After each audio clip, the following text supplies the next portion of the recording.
Hello everyone and welcome to the next video in the vocal analysis series. If you're seeing this, that probably means I'm on vacation right now, but I managed to find enough time to get this special video out. I'd been asked in the comments of a previous video if I'd consider doing the teachers even though they've only got a few songs, so I thought this would be the perfect chance to do that since combined they've got 12 songs, 5 duets and 1 solo each. So really it's about half the content of a normal video, but I hope it's enough to hold everyone over until I get back from Orlando. So that combined with the fact that they don't really sing with anyone else means this will probably be a short video, but hopefully it's enjoyable nonetheless, and I feel like the teachers get overlooked a lot, so I'm happy to talk about them. One thing to note here is that since there's only 2 of them, they do get to sing a fair amount, so there's probably more to draw from than you might think. The other thing is that overall the teachers have really quality music, with maybe the exception of Ensemble Taisou, but that's supposed to be a fun song, so it's fine. We'll start with Jin because this will be a much shorter introduction given that his voice actor really hasn't had any other notable roles that I can find, so we can get straight into the music.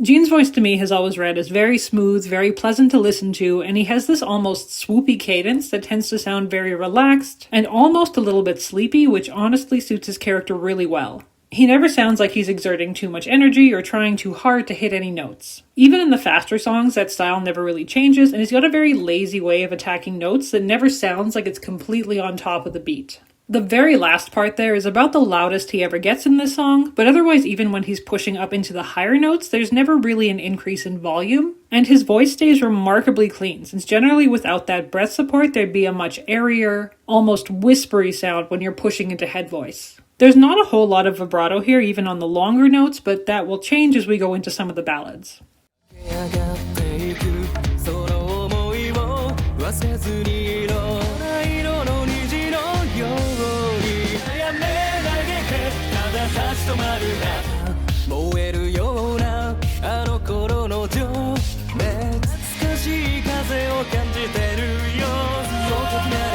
So, full disclosure, Rainbow Stairway is one of my favorite songs in Ensemble Stars. I've always loved it, and I was so happy that it got an actual MV in music, because honestly, the teachers have so few songs that they really should just give them all MVs at this point, but I digress. It's also the one that, unfortunately, has the least amount of solos and the most unison singing, so while it was the best chance within these to put a couple of duet lines in, the actual solo singing is shorter than any other song here. In terms of those duet lines, though, Jin and Akiomi actually work really well when they're singing together. Because their singing styles are pretty much exact opposites of each other, but their tones are complementary enough that it never sounds like those styles are clashing. And when it comes to Jin's solo lines in this song, it's definitely one of their faster songs in general, but he still has this very smooth way of connecting all of the notes in his phrases. And there's rarely, if ever, any harsh sounds in his singing. And by that I mean that even his consonants are very soft, and that stays very consistent through all of his songs. This also translates to his live singing as well, though I'd say he does tend to push more in live concerts, which makes sense since even with microphones you have to project at least a little. But the general vibe of his singing is still certainly there. And let me add, I'm super happy that they'll be back in the next Starry Symphony because they got completely left out of the last batch of concerts.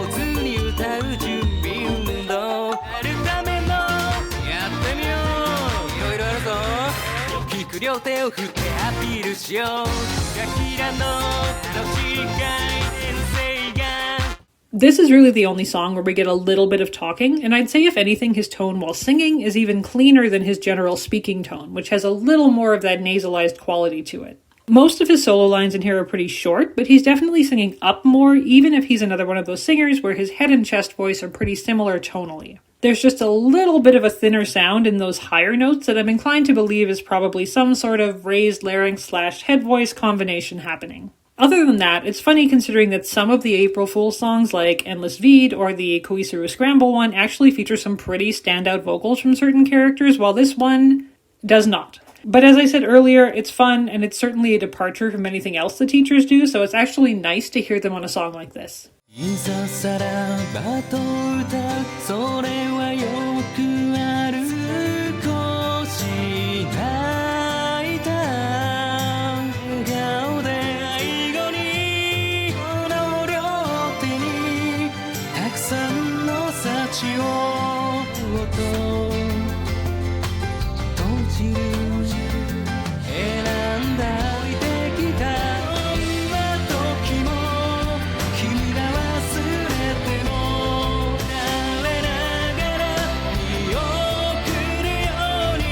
I feel like a lot of people don't know this song exists, or at least didn't know it existed as a B-side to Ensemble Taisou, and I mostly say that because I remember watching the live viewing for the 4th Starry stage when they performed this, and so many of the comments were like, I have never heard this song before. But it's a beautiful song, and Jin's voice is very well suited to ballads because he can take advantage of that really soft, subdued part of his tone while going into some of the higher notes. He does get to belt here, or at least as much of a belt as he ever goes into, and he can get a surprising amount of force behind his voice when needed without it ever sounding harsh. Listening back to it, this is just pure coincidence that these two lines ended up one after the other.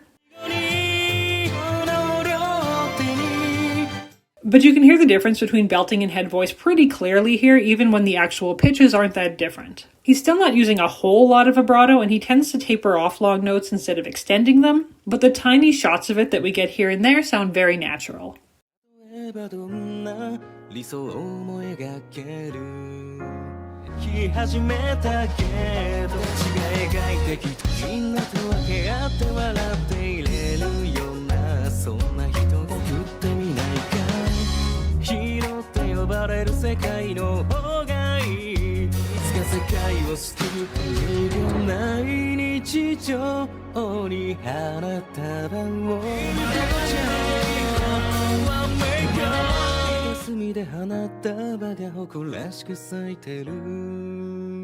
And this song I really feel like a lot of people don't know exists, partly because it's not in the game, and partly because it's not on Spotify or anything because of region lock logistics for the cover album. But it's honestly so nice, and I've been listening to it a lot. Because the instrumental is so subdued in the beginning and the end, you can again hear just how clean his tone is, especially when he gets to hit some of those lower notes and really has the time to expand through them. Jin never really adds any sort of embellishment or ornamentation to his notes, but his pitch is very precise, and this line,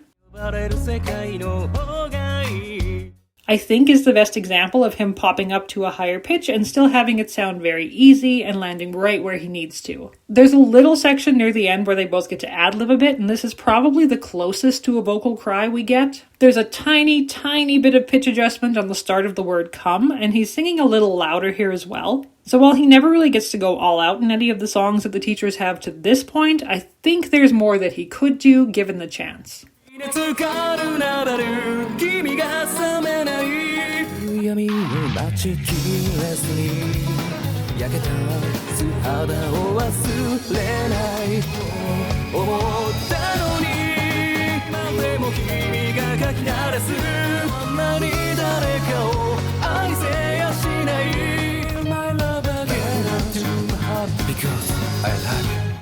Since this one is just a solo, I think his voice is definitely a little louder and more forceful throughout because he's carrying the entire song by himself. But even with that, he never goes too far away from his normal singing style. And once again, even on the higher notes, he still has very steady pitch. He can hit them right on the nose seemingly without any trouble. He also gets to go pretty low here and still never gets close to whisper territory or losing pitch. So I think the biggest thing for me with Jin singing is that his general style kind of masks how technically good a lot of what he's doing is. But at the same time, it's those techniques that allow him to maintain that really relaxed, easy feel to his singing that wouldn't be nearly so effective without a strong foundation to support it.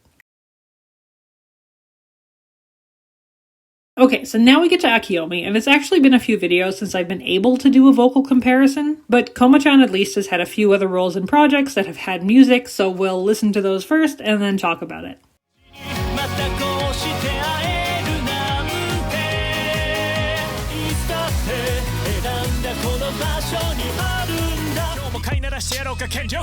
金と暴力にまみれ溺れようじゃないか権力出てくるゴミやクズとは違う三人が織りなすお悩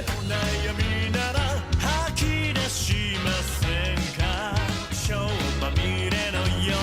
望に溺れ I think what's most interesting to me here is the difference between the bass tones of these characters. Because for Chris, he tends to stay a lot higher, and while there's only one song for Twisted Wonderland at this point, and at least there's that now, Jade tends to stay much lower, which is probably to balance out the fact that the other two have higher voices overall, but Koma-chan can handle both sides of that pretty easily. And judo is judo, so no, real talk, I actually like judo a lot, and I'd mentioned in the Ibarra video how his rapping style is very much to always go up at the end of lines, and it's very distinctive. Koma-chan's singing voice in general has a very distinctive tonal quality, but his speaking voice is usually much more neutral, and he can get that into his singing as well, which he does in On Stars a couple of times, so we'll hear that as we go on.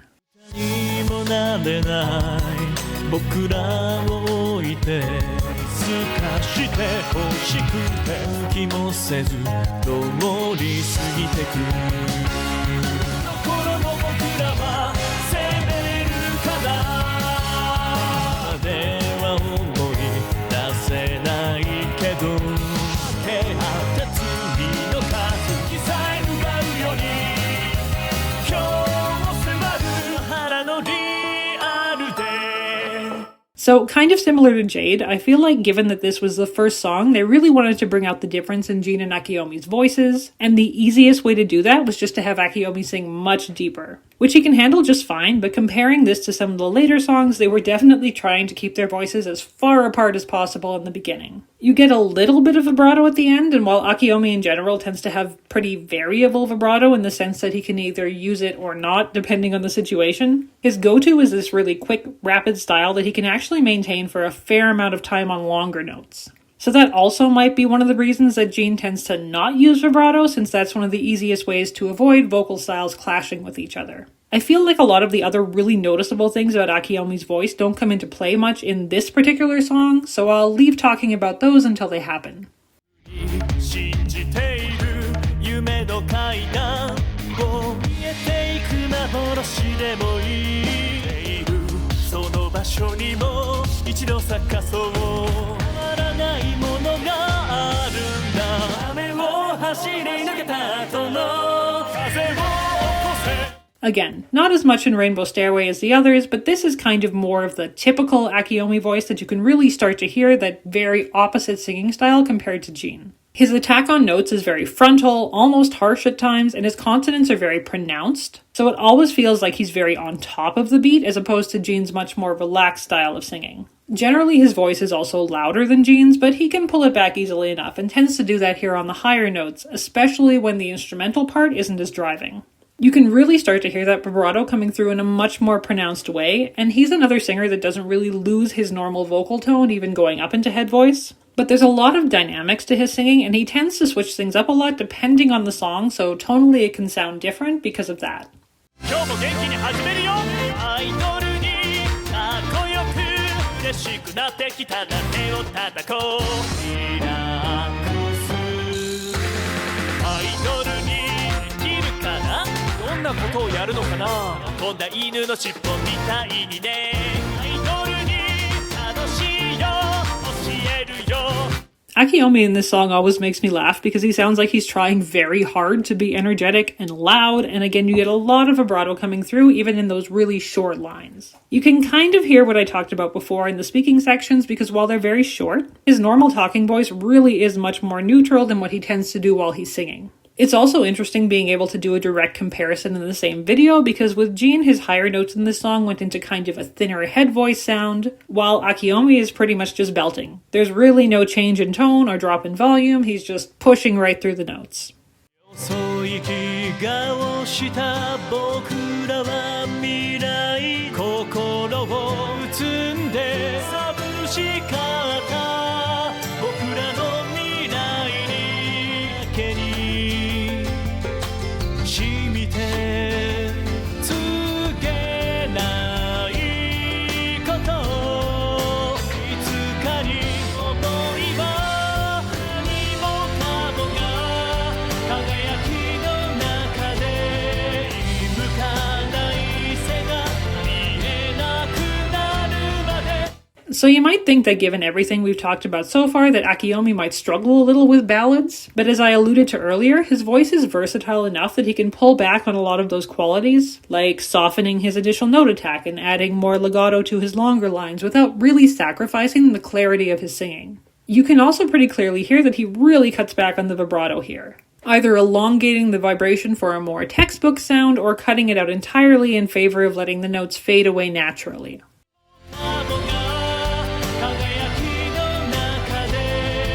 Based on what I've said before, you've probably guessed that he has no trouble at all belting because his normal singing volume is pretty loud. And this song is a good example of that because it does go up quite high and he goes into a belt basically every time there's any sort of higher note. Which isn't to say that he's not proficient when it comes to head voice or falsetto, but the best example of that is coming up, so we'll talk about that in the next song. 僕はどんな世界を描くのかなパリやめた目のないこんなありふれた今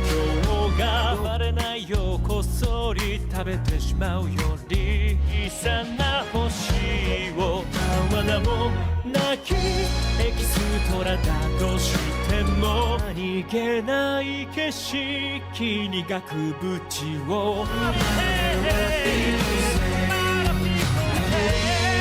色が暮らす題名のない今日 So this is, the second time in this series where the only example of falsetto for a certain character comes in a cover song of all things, the first being Kato. But yes, he gets to go into falsetto at least a couple of times during the chorus, and it's really clean. He's not doing anything to get up to that one high note other than just hitting the note.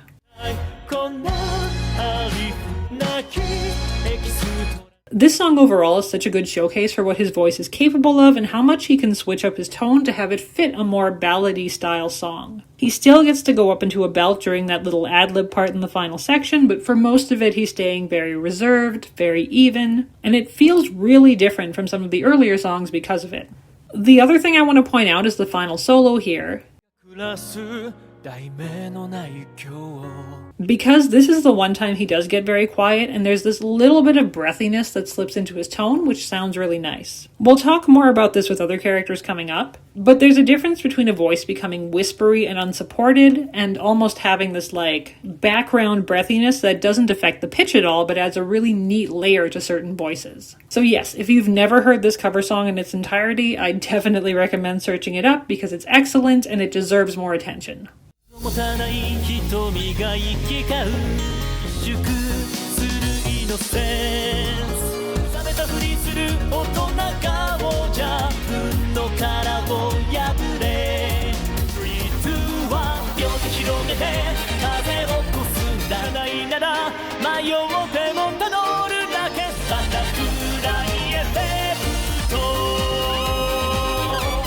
It's interesting, given that this came out at the same time as Sentimental Liars, how different his bass tone is here now that they're not trying to keep him as far away from Gene as possible. It's much higher, much lighter. I'd say he's going into actual head voice more on the higher notes, but it's a very noticeable contrast to the other song on this album. Once again, he's using that very fast, very evident vibrato, but given that it's a solo and there's no fear about clashing with other singers, it probably makes sense that he would pull it out more than any of the other songs here. The vocals in this song in general are pretty fast and rhythmic and are well suited to his normal singing style. I also do find it a nice little nod to actual music of the time because just like in the late 90s and early 2000s in primarily English-speaking countries, we had this big surge of Latin-inspired pop music. The same thing happened in Japan at about the time that the teachers would have been teenagers, at least given the timeline when OnStars initially launched. So all of the songs on their debut album also having a lot of those musical influences as well just makes a lot of sense, and I wanted to throw that little fact in here just for fun. And that brings us to the end. Even though this was short, it was fun to do because these songs are generally really strong, and I'm glad I got to talk about the teachers briefly. I think they definitely deserve more music, and I hope them being in the live concert this year means they'll get at least one more new song before then. But their voices are great, both individually and as duet partners, and I think their songs still deserve more love overall. Up next, I realized that while I'd mentioned having basically the next character chosen for all of the 4-person units, I never actually said who I was doing. So we're doing Mayoi next, and after that I was initially planning on Kohaku until I realized that because of Double Face, he actually has almost as many songs as Rei, so that one might take a little longer, so I might do June instead. Either way, I hope this was a nice little video to tide you over, and as always, please like, comment, do all the things the algorithm wants you to do, and I will see you next time. And as always, please like, comment, do all the things the algorithm wants you to do, and I will see you next time.